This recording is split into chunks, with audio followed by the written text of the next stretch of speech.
That's the first time in 6,700 videos I had to do that. Camera glitched out and it completely erased the video that I just got done making on this topic. Isn't that weird? We're talking about cyber attacks and global resets in this video, and camera decided it wasn't a battery issue or a SD card issue. So let's do that video again. Let's do it better the second time. I would like to read all your comments on what's going on in the world. Here specifically, the power has gone out, went out last night, and I think it was 12 days ago it went out. And I think exactly the same period of time before that it went out. And it's not that the temperature is high or that there was a brownout due to excessive temperatures. That's not the case at all.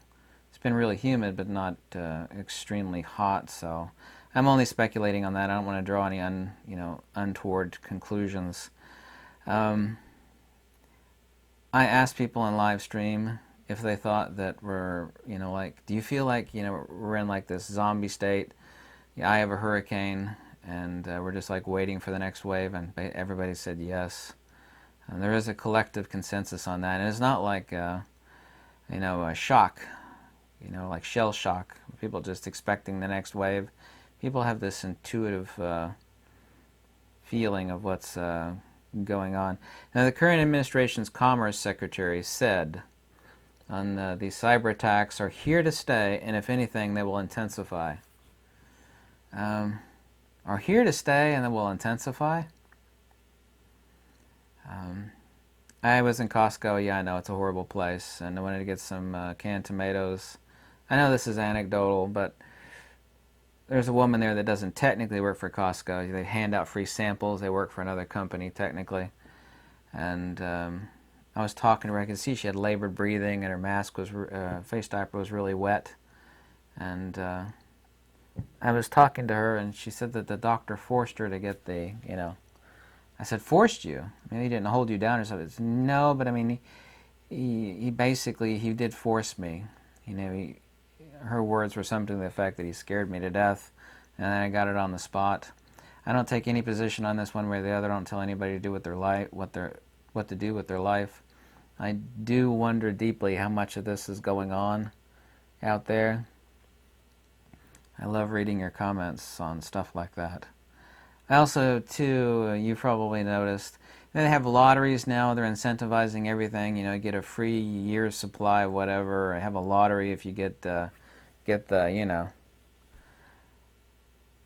Nothing will make you more, steely-eyed than seeing people trying to coerce you into, offering you, here, want some candy, you little kid? Come in the truck. That kind of thing. That sort of strange coercion doesn't really fly in the minds of anybody that's halfway intelligent. I notice that everybody in politics now has been trying to blame the Russians for all the cyber stuff. There could be some of it, there could be all of it, I don't know, I'm not going to speculate on that, but this whole notion of needing to find a new enemy, to feed the machine, the MIC, the military-industrial complex, and everything peripherally associated with that, I find that extremely odd. Russia's the new enemy again. Oh, they're cyber attacking, and I can't tell whether that's true or not, but I honestly, to goodness, don't believe it. I just don't. People do feel the next wave coming, and I don't think that's shell shock at all. I don't. Nobody in the United States seems to want to work anymore. It's really, really strange. Every place is radically understaffed with bad service. It's very, very strange.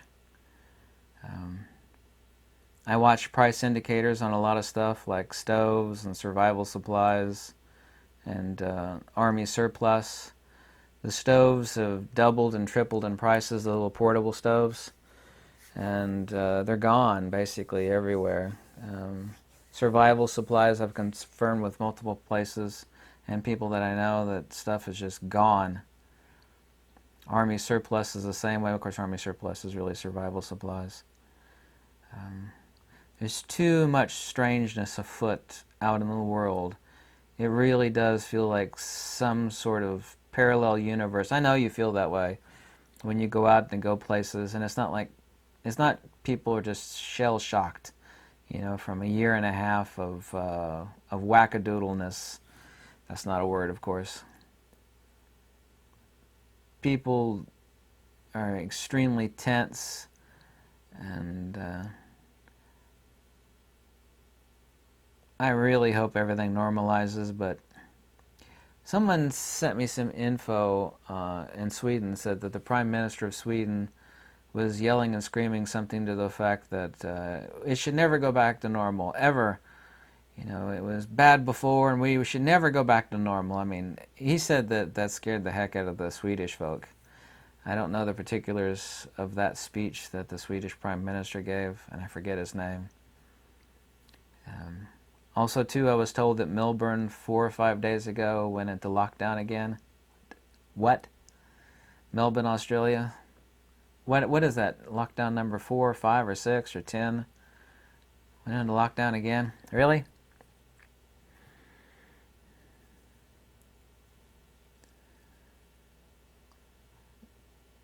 If this keeps going the way it's going, people are going to have to start forming communities of like-minded folks to take care of each other.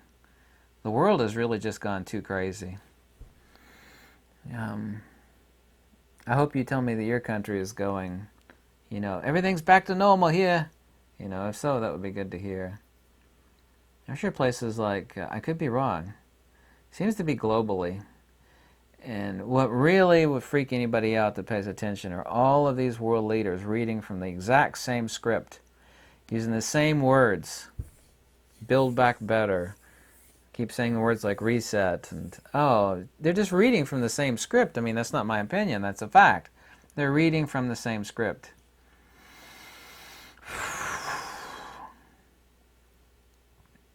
So, tell me what you think, and I'd love to read your comment.